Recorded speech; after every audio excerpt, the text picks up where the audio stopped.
Assalamu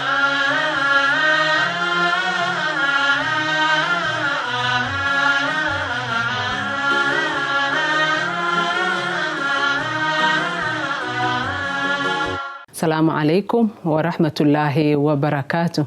It's another beautiful day. We are meeting to do our beloved program on behavioral change and social change in general. And my name is Basra Ali Muhammad from the Women in Borderlands program and generally a social change activists. November is known for being a month of the 16 days of gender activism, and among other things, the access to universal health and the month for ending violence against women. And these programs actually fits in properly into that kind of an activism month. So today we are going to talk about basically security for women and relationship and support for women in our country. We've had incidences where we have had both our government, our president, and all our security arms on alert because of the issues that are going on around the country. And with the statistics that have just been released of the number of women who are actually being attacked, there is no better time to discuss this issue than in this program of ours. So what basically are we talking about? We are talking about women and safety. And we want to look at 3 different levels: safety at your workplace, safety in your social setup, and safety in your home. So actually we've had a number of discussions from FIDA and other women agencies the whole of this week, and they're basically talking about why is these incidences becoming bigger and major in our cities and in other parts of the country. And before we narrow down into the femicide and homicide incidences that we have just witnessed, let's generally look at security at the workplace. So when you get into a workplace, the first thing that you look around is when you accept an offer or you are working in your business, some of the things that you look at is opening your doors in the morning, closing your doors and having a padlock, closing the windows, knowing the people that work around you, looking at the machines that are around you. And if you work in places like bakeries or if you work in a place like where there are machines, you check your safety. And some of the things that you look at are even the machines that are around you. Are they machines that you can fall and triple yourself on? Are there gloves? Are there sunglasses if it's a welding place? Is there equipments and tools and boxes that you need to put in place? Do you have an emergency toolbox around you? And that said and done, you also look at the people around you. So sometimes you look at the security officers that you have employed, the staff that work around you. That is why we conduct interviews. That's why we do spot checks, even in organizations. That's why we have performance appraisals, so that we can get to know what are the things that are happening around us. So after doing all that for many years and international and national and even local communities understanding their setups in workplaces, we have actually minimized gender violence at workplaces and even in social setups, because you can go to a restaurant and you know the person who is around you and other people who you are working with. So why is it that now security issues for women has become personal? Why is it coming into our home? Why is it becoming a femicide, homicide?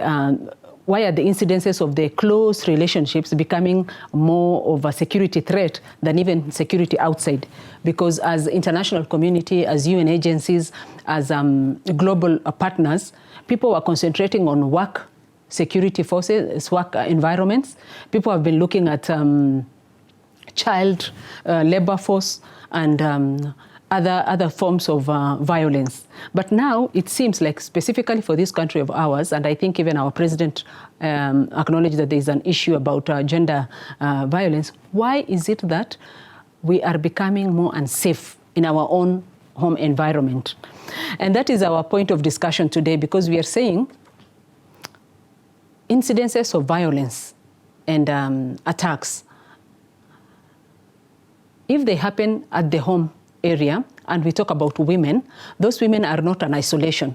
This is somebody's wife, this is someone's sister, this is someone's mother, this is someone's auntie, this is someone's sister-in-law. So the relationship is so neatly done.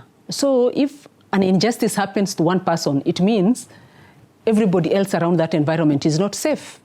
The father is not safe, the husband is not safe, the brother is not safe, the children are not safe, and any other person who is at work is not safe, because actually the nest, you know, like the bird flies from its nest. If the nest is affected, then everything else is affected. So what we are trying to ask ourselves in this particular program today is, why is it that the violence and femicide issues and gender-based violence is becoming prominent in our homes today? As African culture, as Muslim communities, we know for sure that we have rules and regulations. We have actually teachings and the Prophet's way of life that has guided us for a long period of time. And with those guidance, we have been able to look at other communities in other areas, especially people maybe in the West, as very modernized, as people who do not have cultures and stuff like that. Why is it that today this thing has come home? Is it that we are not actually really implementing our religious presentations and guidelines? Is it that we are not taking into consideration the UN Security Council and other UN implementation, other NGOs implementation with the force and taking it to the latter? Is it that our trainings are not sustainable? Is it that our trainings are going to the wrong audiences? Or is it that at the end of the day, these things happen and we do not report? Or actually, we do not have the right channels of reporting? So for today, I just want to ask you a number of questions and jog into this program to see what we can do as a community. Because if you are at a workplace and you can lock your doors, you can close your windows, you can actually look at the machines around you, you can have a safety toolbox around you, so that you are assured that for that 8 hours you're there, you are safe. Why is it that at home we are overlooking some of those procedures and presentations that we need to do? I have told you the program today will really be talking about, if one of us is not safe, then we are all not safe. If there is an injustice in one place, then we are all going to be affected by that injustice. So what is our consideration in terms of looking at the trends and directions at which these violences can actually be minimized? From my perspective, and from what I have been reading and some of the presentations that I have made, and in the number of seminars that we have attended, I've actually attended a number of seminars on gender-based violence and stuff like that. What comes into my mind is what we accept as a community. Somebody makes a comment about a lady or a woman on an open restaurant or in a public place or in a political forum. We take it lightly. We don't take that person into account. Somebody goes to social media, they attack and talk about other women, and there is actually no counter reaction to that. So it becomes normal. So tomorrow, when it comes into our news and it's flashing that a certain woman has been either killed or something has happened to her, we get baffled and we get startled by whatever is happening. But we have been accepting the small contributions that have been happening on the side. So my analysis and my contribution is, we need to arrest verbal and non-verbal violences as they occur, to actually not to reach at the levels at which we are now talking about. When you talk about 290-something women in your country, it is not a joke. It is actually a safety issue for all of us. And my biggest issue has been, you have moved from your workplace, you have come to your home. Now let's go personal. Let's go to relationship issues. Let's go now to relationship issues, because you said this program is about safety, it's about peace building, it's about security issues, it is about behavioral change and changing our way of doing things. So how can we start as a community listening to these programs and undergoing Horizon teachings and following up on some of the programs that are ongoing? Why don't we become the first people to spread or to minimize social media harassment? If we overcome those kind of harassment, then we can now come down and ask the ladies, what is it that we are not doing right as a community? So maybe as a father, maybe as a brother, as a fiancé, or as a household head in that family, if there are things that are happening that you think is not right, that you think is not working for the community, point it out and let's bring it out. So let's now come to the personal one-on-one relationship that are taking place. By the time somebody is coming actually to attack someone or to beat someone, is it that we have not really looked at the verbal communication? Have we really gone into the issues of the non-verbal communication? Because actually when you realize that there's a problem, there's something that you have not talked to, either your husband or your son or your father or the person living with you, you have not, if you feel uncertain, because sometimes you have a sixth sense, even as women, there's sometimes you know that maybe your boundary has been broken. Let's take, for example, because now we are in an Islamic setup, we are in Horizon TV, and our listeners will want to know what is it Islamic in me, so that they don't feel like we are detached from this program. For example, you are a woman who is married to somebody who has another wife. You are actually a co-wife, and it is accepted in our religion. It is something that is not a total no-no. So you have found yourself in that kind of an environment. When you find that your boundary has been violated, and there are so many things, even in our hadith, day in, day out, our sheikhs are talking about these things. Sometimes I sit on Horizon TV, and every time I sit and listen to what is happening, I learn something new about my religion. I learned something new about the Prophet and how he does his own things. So if you're in that relationship and you find that your boundary has been broken, for example, you have a feeling that there is somebody who is also in that relationship, they are passing their boundaries, they are coming into your space, maybe they are coming into your telephone calls, maybe they are talking to your children without your information, maybe they are talking to your staff. Why don't you call out and ask your husband that this is what is happening? Sit down and discuss so that the other person knows your concerns, instead of waiting until things are out of hand. Okay, the other thing is, again, in relationship and relationship building. Today, we are not in an era where, like my grandmother or my mother was marrying a cousin or marrying a friend or marrying a neighbor.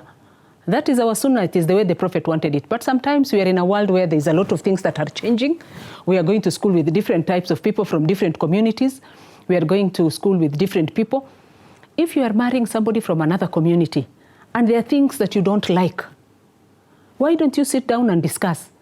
And if you think that you are not able to discuss this issue with your own husband, you can sit down with your brother, you can sit down with somebody else like your uncle, who is even a friend, or a friend even to that other person. When you're having coffees, dinner parties, or even your sister-in-laws, you tell them there are things that I don't like about the way this person is doing things. And then also we have rules and regulations, and every single day our sheikhs they talk about these things. Our ulama talk about these issues on Horizon TV, in other muhadaras, in other places. We don't listen, including me and you and others who are even listening to this program. If they tell us there are rules and regulations, that one, you have to look at this person, do they come from your same religion? Second, is this person somebody that you understand their character, or you know them, some friends about, and how they do their businesses, how they conduct themselves? Number four, there are four conditions. One is the religion of the person. Is he financially able to support you even as a woman? And then number three, does he come from a good people that you can acknowledge yourself? And then, but the most important thing the Prophet said, sallallahu alaihi wasallam, and we are being told every single day, is the religion of the person. Is this person somebody who fears Allah first Because if he fear Allah, he will also fear and take care of your needs and your regulation. If he doesn't, then you're putting yourself into a situation where he will be coming to tell you, you know, the other lady has said this, the other co-wife has said this, because he doesn't have deen, he doesn't have akhlaq. And the best thing that you can do is to do the honorable thing and move out of that relationship. The other thing, and the most important thing that we have been told, and the Prophet has said, if you are not able to do equality, if you're not able to do justice in those homes, then you are better to have only one wife and not bring many people together. It is easier said than done, including myself. I am easy, I know what I'm supposed to do, but it is difficult to do. And that is why every single day you should put a program to listen to Quran, to listen to wa'di, because these things soften your heart. They make you accept the situation where you are and improve slowly. And the things that you cannot change, Allah has opened 100 other options. There's an option for divorce. There's an option of getting out. Instead of being in a relationship where umedhulumiwa, you feel out of place. Even your religion, even your salah, you are praying, but you don't even know what you're saying in your prayers. So we are out of that, and Allah has given us a way out of every option that is not halal. But the most important thing, we are asking our sisters, it is not easy. It is easier said than done. We all say, but sometimes when it comes to our own involvement, there is jealousy, there is envy. But if you stick with Allah and you put your trust in Allah, most of these things will be saved. It is uncertain and it's unfortunate that we lost one of our sisters out of this. And every single day in Horizon, in other forums, in other TV stations, in Peace TV, in others, in our ulamas, every day, daily talks, they're talking to us about putting our Allah first in front of, instead of any other person. So you go there, you believe in that husband, he becomes an alpha for you. It is like whatever he says is the word of Allah. Then you get to a point of even defending anything. You can even kill somebody to actually stay in that relationship. So what we are saying ourselves, what we are telling ourselves, I'm telling myself, and I'm also telling you as a sister and other people who are around here, first check the person, use the guidance that the Prophet has given us. Does this person have deen? And it's not just having a deen, it is actually doing the deen. Doing the deen means that he fears Allah, that he gives what is recommended from him. But if you run, you get into that person just because the person has money and he doesn't have deen, he doesn't have akhlaq, he doesn't have everything, then you find yourself in a situation where tomorrow you will be among the first people to be slaughtered like a goat. It's easier said than done, including myself and you, and I keep on reminding you and asking you that listen to more wa'di, listen to a lot of deen, read your Quran at night. It helps to cool. Whenever you have pressure, whenever you have issues, it helps you to cool down. It's not easy. We are all struggling, and it is that struggle that is the survival of this life. Jazakallah khairan wa antum bi khair.